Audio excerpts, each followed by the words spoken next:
Hello and welcome back to my channel, or if you're new here, my name is Jill, and today I'm talking about everything I read, watched, and loved over the past couple of months. Let's start with movies, because I didn't watch that many movies the past couple of months, so I'm talking October, November, because I had crazy October and November, so I normally post these monthly, and I didn't get a chance to. So let's just look at what movies I watched over that time period. Oh, I guess I did watch quite a few in October. Let's see.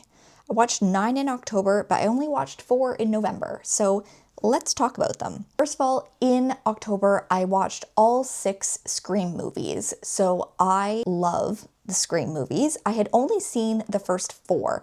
I had never seen 5 or 6, so those were new to me this year. But let's start with Scream, the original. This is one of my favorite movies, period. Like, I just love it so much. I think it's a perfect movie. And it's one of those movies that just gets better every single time I watch it. I just love it so, so much. Also, while I was watching all the Scream movies, I was reading a book that we'll talk about later, and that made the watching experience like even better. So we'll get to that soon. And I, of course, gave it 5 stars. But then, of course, I had to watch Scream 2. And for Scream 2, the first scene in like the movie theater when they're all watching Stab, that is the reason that I'm afraid of haunted houses, because it's the environment where people are expecting fake scary things to be happening, so they wouldn't take it seriously. Like if you were in a haunted house and somebody stabbed you, people would just think that you were like playing along with being scared because you were screaming. And that's exactly what happens during that opening scene. And so I just feel very validated when I watch that, because I'm like, see, that is why I'm afraid of haunted houses, because there's crazy people out there. So that's one takeaway from Scream 2. Also, this is a little thing that I learned in the book I was reading. The cop car scene, which I think is very tense and like anxiety inducing. They're like crawling over Ghostface, who's in the front of a cop car, and they're trying to get out. Anyway, it's a very tense scene. And that scene was supposed to be in I Know What You Did Last Summer, but the director, I think, didn't think it was scary enough, like didn't see that. And thankfully, Wes Craven understood that vision, because I think that is such a tense moment in that movie, and thank goodness it exists for us all to be scared of. And I had to give it 5 stars. Scream 3, I think, is the weakest of the original trilogy, just in my opinion. But I do love Dewey and Gale in it, and also Parker Posey's character is great, so that saves it a little bit, but definitely the weakest of the first 3. And I don't know what it is, but like that final like mansion set, like when they're in the mansion, those scenes, I just don't care. There's something about that setting that I don't care about, and I don't know what that is, but I always just hate that part, and the killer reveal is not my favorite. So yeah, definitely the weakest of the original trilogy for me. So this one gets 4 stars. Next, I watched Scream 4, and like I said, this was the last one that I had actually ever seen before. And I remember seeing it in theaters. Overall, I like this one. I think it holds a special place for me because I did see it in theaters, and it was the first Scream movie that I ever saw in theaters. So I like remember that experience, and I remember like really enjoying that. But I think the beginning is not my favorite. There's like bits and pieces that I don't love, but I still give it 4 stars. I think I'm incapable of giving a Scream movie below 4 stars because I just love them so much. So then, of course, I had to watch Scream 5. I call it Scream 5, even though I know it's just called Scream. I didn't have the highest expectations for it. I don't know why. I just was kind of like tentative about it. But I actually really enjoyed it. I thought that the performances were really strong. I liked the direction that it started to go in. I always love the like meta-ness of the Scream universe, so I actually really enjoyed it, and I gave it 4.5 stars. Finally, I watched Scream 6, and this might be a spoiler alert, but just be aware. I had watched this as I was recovering from my nose job, and the first thing I said, I'm about to hit play, and I said, no one better get hit in the nose. Don't you know someone just gets stabbed right in the nose? So that was a difficult scene for me to watch in that state. Overall, I really enjoyed this. I thought it gave the perfect like sense of unease. It actually scared me. And I think that's mostly because the other ones I'm rewatching except for Scream 5, but this one I'm coming in totally blind. So of course I can be like scared more. So that was a fun experience. And I gave it 4.5 stars. Moral of the story of me watching all 6 Scream movies is I will always be excited to see a new Scream movie. I'm looking forward to the new one coming out next year? Question mark. But yeah, I just love them. And listen, I have a friend who has only just watched all of the Scream movies this year, like had never even seen Scream. So if you are also in that boat, I highly recommend watching them because they are really good scary movies. I will say the goriness and like stabbiness of them definitely escalates from like 1 to 6. And that is why 1 will always be my favorite because yes, obviously they're slasher movies, but there's just something special about that first one. So at least watch the first one if you never have. So besides all 6 Scream movies, in October I also watched Sinners. I actually watched it on the plane to Florida and I had been really looking forward to seeing this. I'd heard great things. I knew a little bit about it. I won't give any spoilers, but I knew what type of movie it was, and so that wasn't a surprise to me, but I didn't know like anything about the story. So I was really excited to watch it and it was so good. I loved it. It's one of those movies that as I was watching it, I was sitting there being like, this is such a good movie. I love this movie. I know I'm gonna wanna watch this movie again. Like, I love that experience of watching something for the first time and realizing that you're watching something that you love in the moment that you're watching it. The music is so good.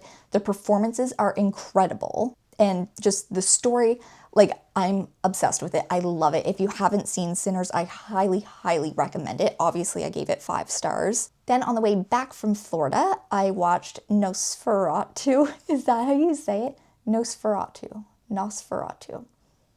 Nosferatu. We're gonna go with that. The 2024 version. I'm really torn by this movie. It's not my typical type of movie that I like, I don't think. So it just didn't feel very like me, if that makes sense.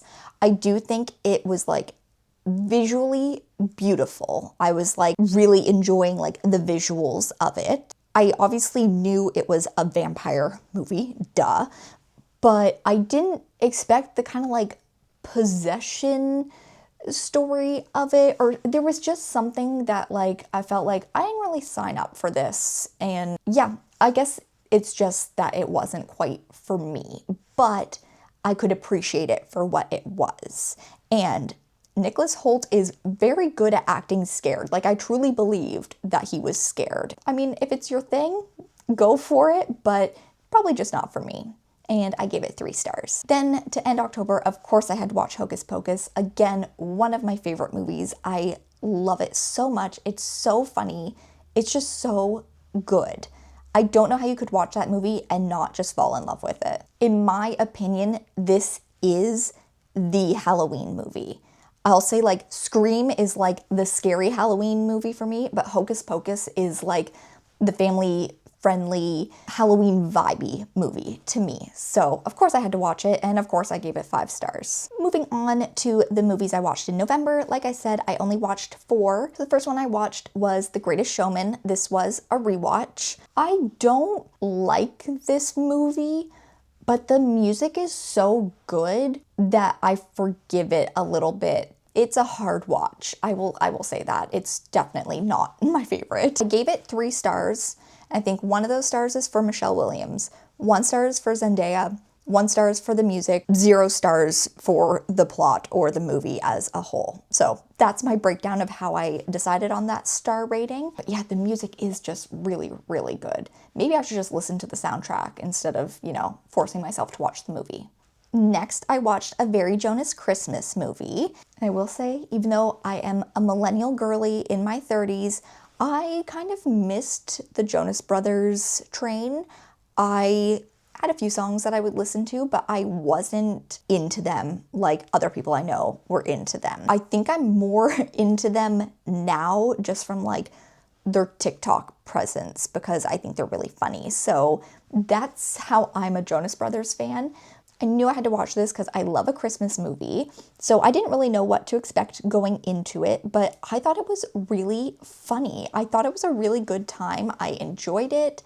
I laughed out loud. I liked the music. I thought it was really good. The one thing I'll say is, maybe this is an unpopular opinion, but I didn't really think it needed that like romance storyline to it. I thought it could just be about like the brothers, like kind of like a Hangover style like buddy movie, and I didn't really need like the romance, but that's fine. I didn't hate it. I just didn't need it. So I recommend checking it out even if you're not a fan of the Jonas Brothers, because I think it was a really fun, festive movie, and I gave it 4 stars. I did go to the theater to see Wicked for Good. I was really looking forward to this. I loved Wicked last year. I saw it 3 times in the theater. I just was obsessed with it. So I was very excited for the second part.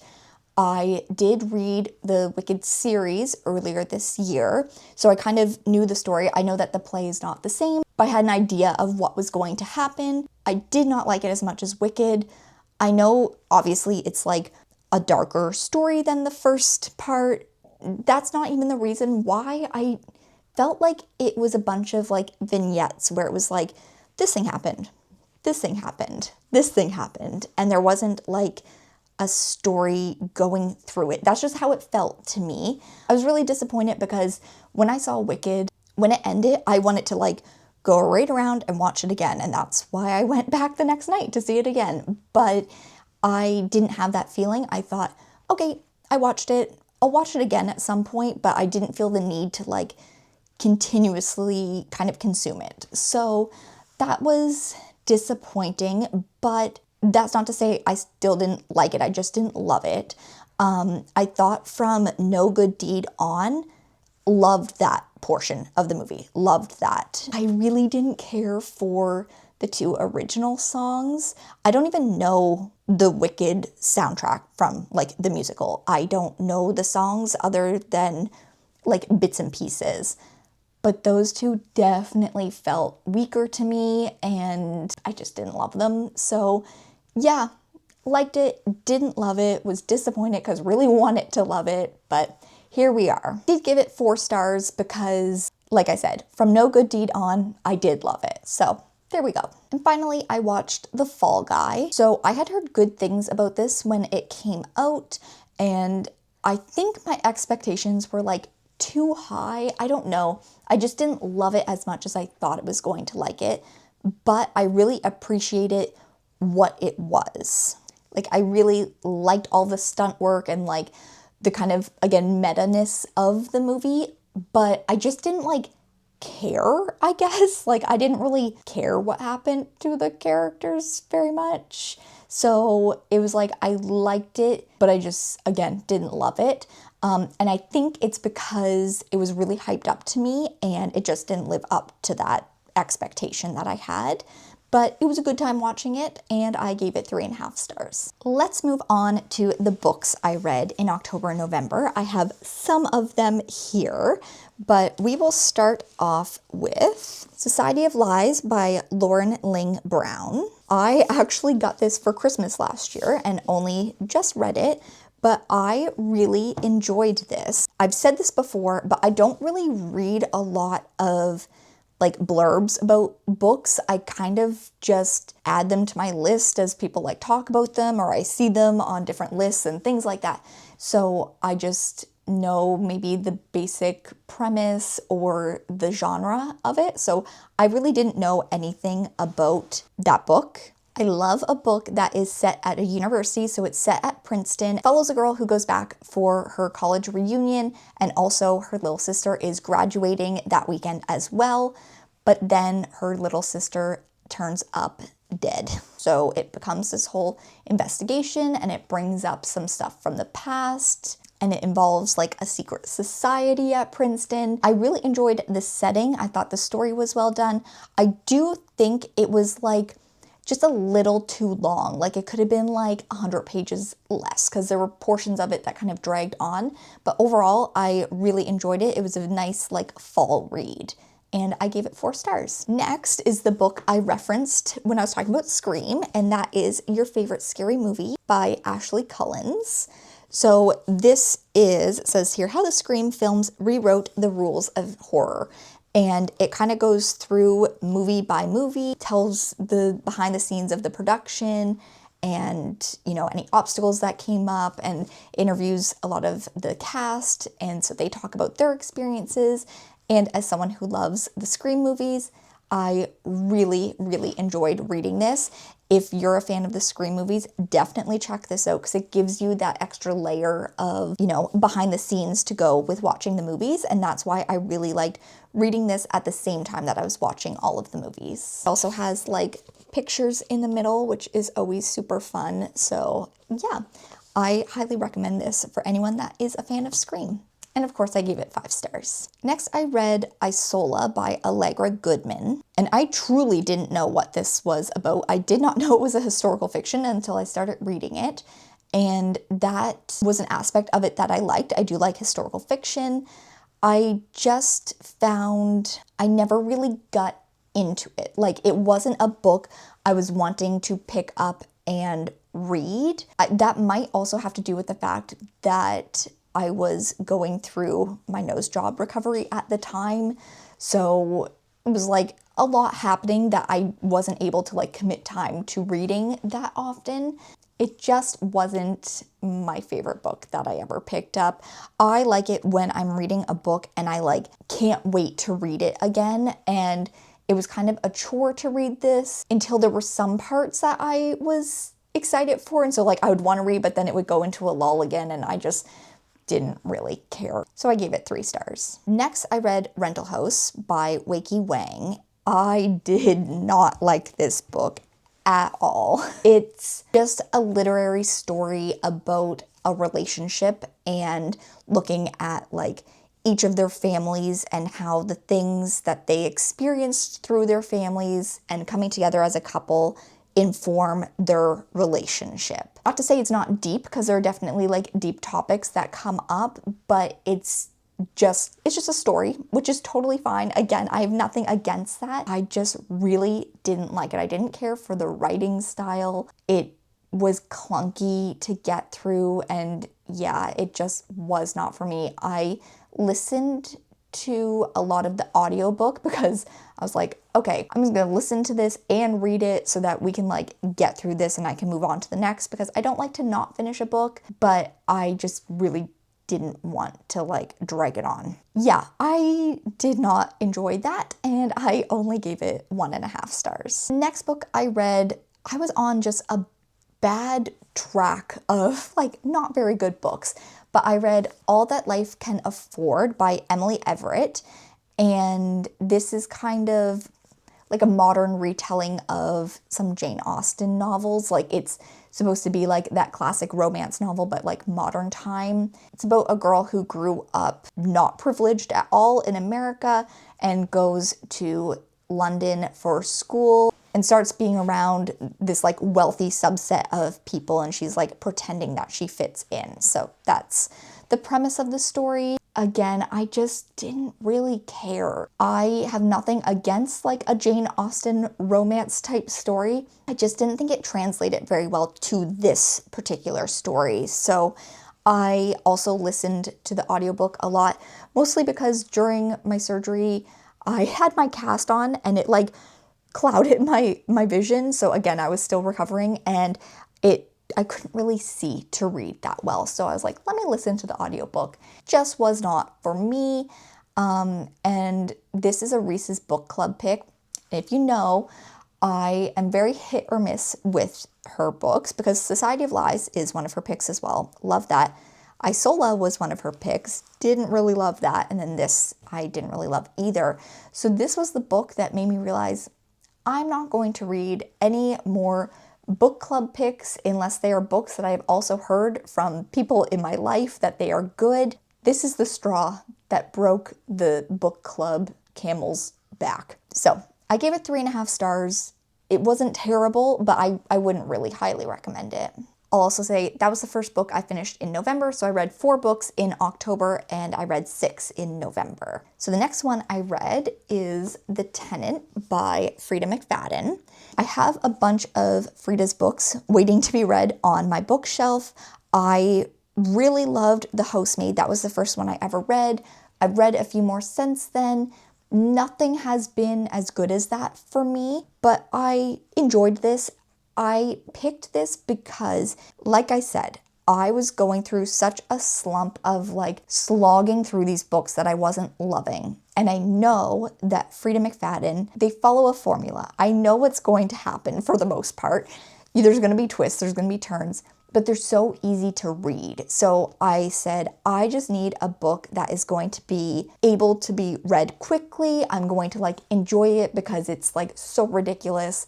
And that's exactly what this was. It obviously had twists and turns. It's a thriller. Again, not my favorite one of her books, but I did give it 3 stars. Next, I read a short novella, The Christmas Guest by Peter Swanson. And I, again, didn't know anything about this, but it was November, so I was starting to get into like the Christmassy spirit, and it was available as an ebook from my library immediately when I finished The Tenant. So I said, okay, let's read this one. And it was only like 100 pages thereabout.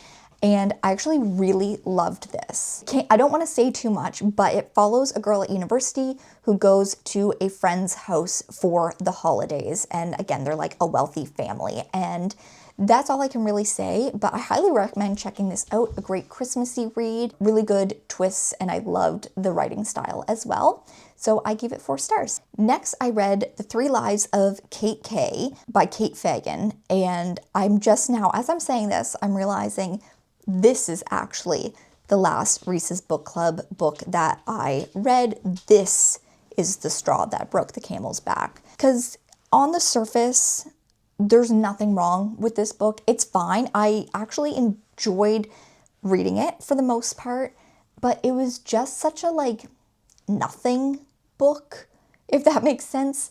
There were 2 stories being told, and it was flashing between like past and present and also between characters. So it was kind of hard to keep up at first because chapters would be told from the point of view of different characters, but sometimes they were like almost very, very, very side characters. So you're like, why am I now hearing all of their thoughts? It could get a little confusing at first. The main character, her like childhood best friend, I enjoyed her story more and I wanted more of that. I didn't really care about her story.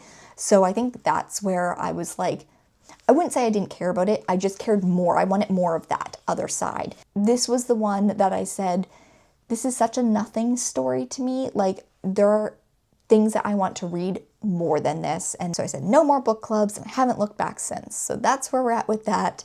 And I gave this one 3 stars. Next, I read The Midnight Feast by Lucy Foley. And this is another one that I got for Christmas last year and just now picked up. And Lucy Foley wrote The Paris Apartment, which I didn't love.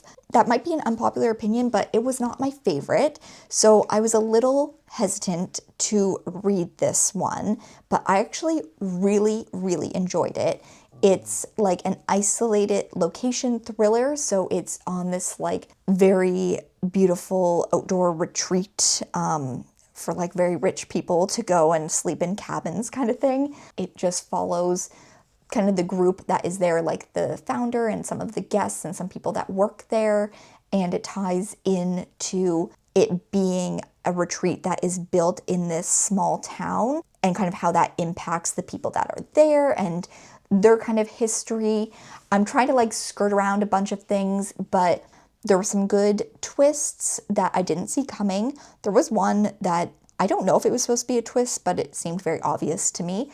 But I just really enjoyed it. I liked the kind of like folklore aspects of it that were woven in as well. I highly recommend checking it out, and I gave it 4 stars. And finally, I read a book that I was very excited to read. I gave it to my mom for Christmas last year. She read it, she enjoyed it, and that is Remarkably Bright Creatures by Shelby Van Pelt. I just didn't love it. I think that's a really unpopular opinion, but I did not like one of the main characters.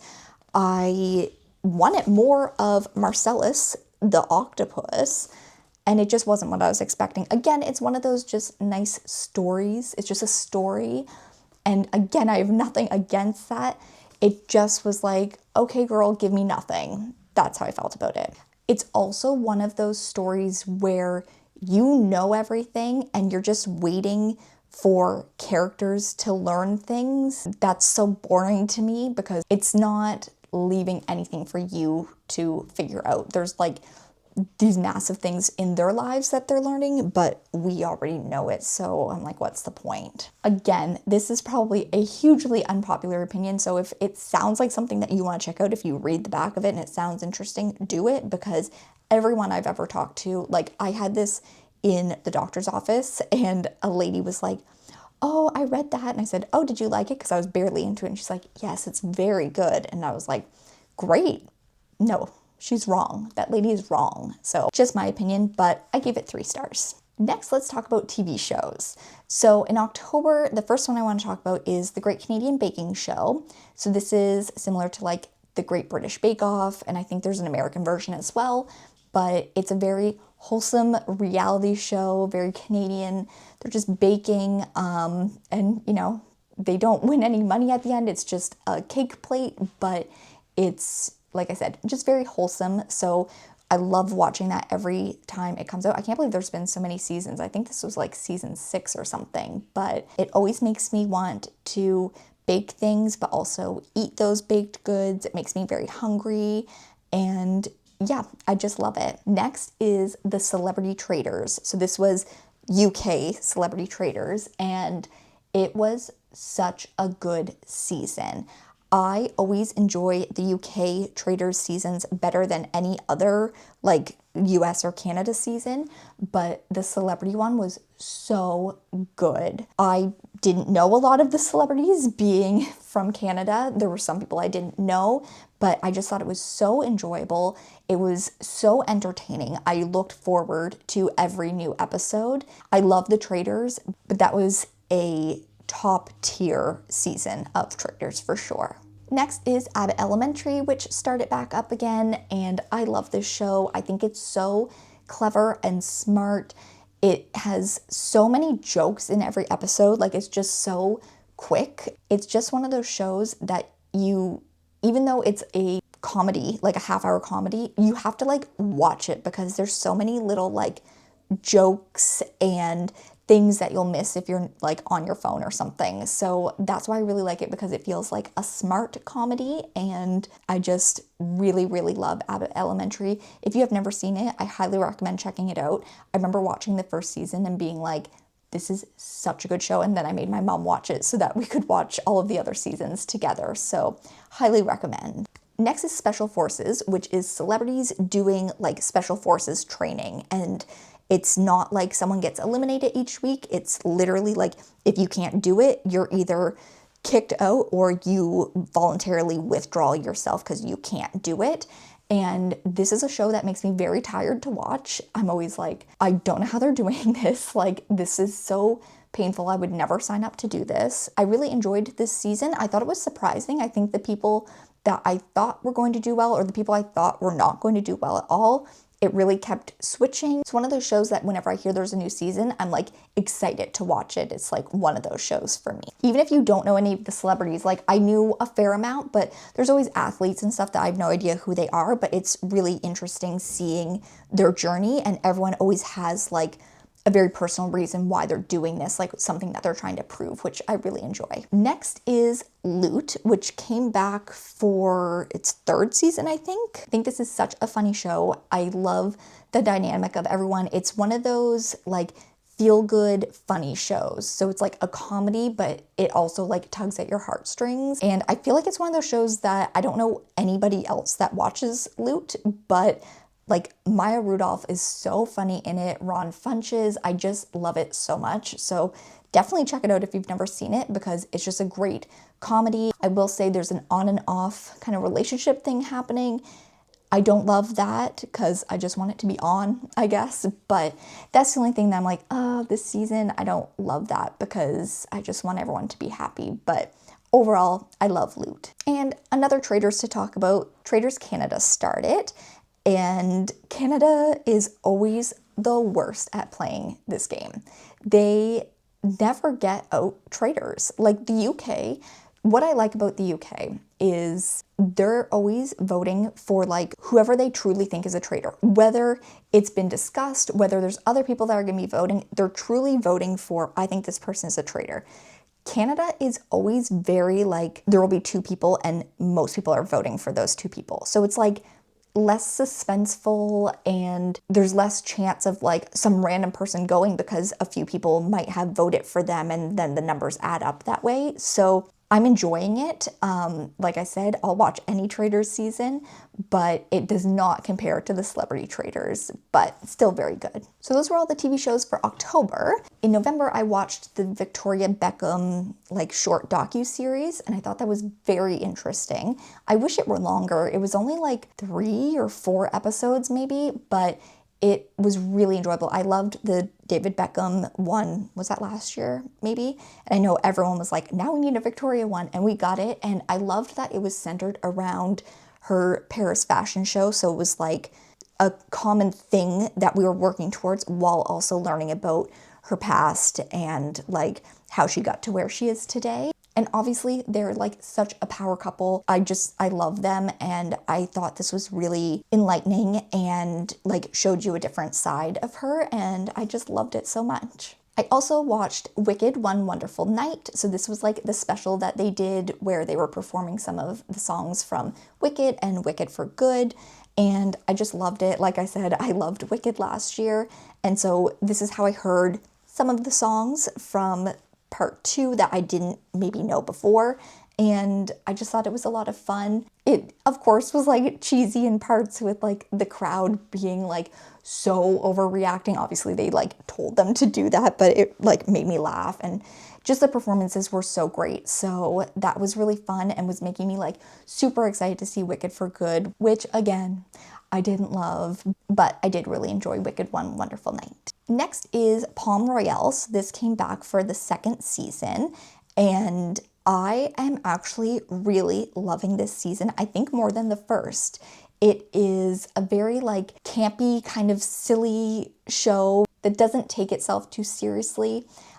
Kristen Wiig is so funny in it, and it has a great cast, and I just really love the time period it's set in and like the fashion and everything. And yeah, like I said, I think I am enjoying this season more than the first, which I think is like a rare thing to happen. But again, this feels like a show that nobody else in my life has ever heard of or watched. So definitely check it out if you haven't. It's just really well done and funny. And like I said, the sets and the costumes and all of that, I just love it. Next is The Secret Lives of Mormon Wives. It's crazy to me how quickly they put out seasons. And the one thing I'll say with this season is it felt confusing. Not confusing, but because it was filmed before they had even done the reunion of the previous season. So we're seeing like that portion, and then the reunion happens and we see that, and then we see after. But all of that has already happened for us. It felt a little bit, not confusing, but like we already knew things that they didn't yet know. So it was like wasting a lot of time because we kind of already knew what the outcome of that was going to be, and it maybe didn't need to be shown how we got there for some things. But yeah, and they've just announced that a new season will be filming. I think they're filming it now maybe, but that'll very shortly be coming out as well. So they're just like banging out seasons of The Secret Lives of Mormon Wives, and I'm gonna watch them all, so you know, who am I to judge? The next TV show, if I could recommend you to watch anything that I have talked about, it would be this. And again, I don't know if anyone in my life other than me has watched this, and that is Pluribus.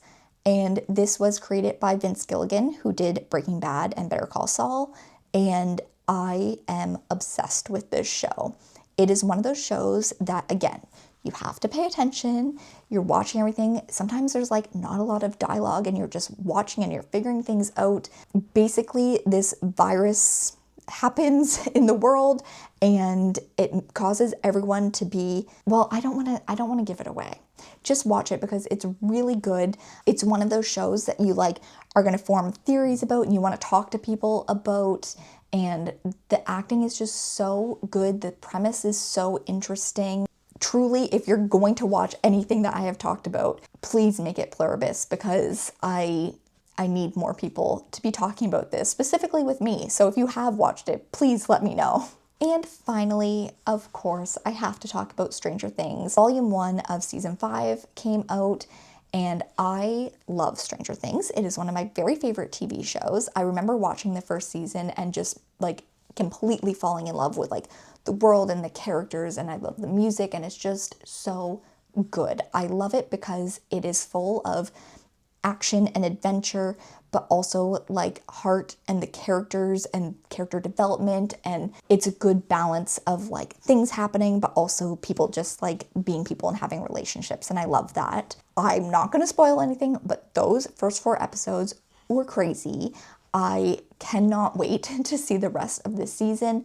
It's a really bittersweet thing because I want to know how it's going to end. I want to know what's going to happen, but then we have to say goodbye to Stranger Things and just continuously rewatch the 5 seasons, which is really sad. I tried, as I was watching these 4 episodes, to really be like, I am watching this for the first time. I know I'll be rewatching it many times, but like, take this in right now because you're watching it for the first time. You don't know what's going to happen.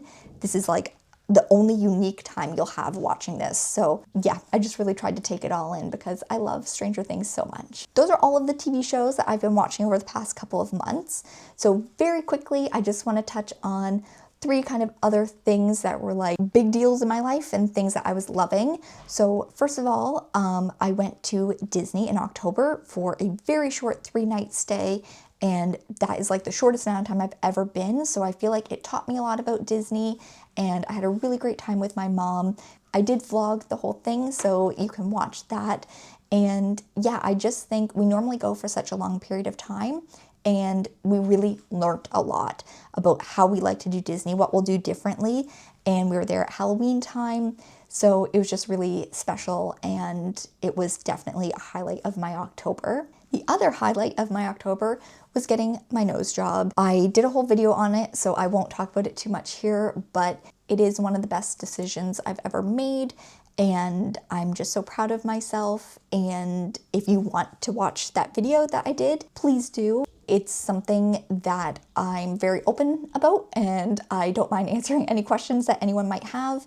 And yeah, that was a big deal for me. So those were the 2 highlights of my October. And then a highlight for November. November was crazy busy because obviously I was going back to work after my recovery period, and just a lot going on before the end of the year. The main highlight for me was Hilary Duff's new single, Mature. I love Hilary Duff. I actually saw her in concert in Halifax years and years and years ago and touched her. So that was my claim to fame for a very long time.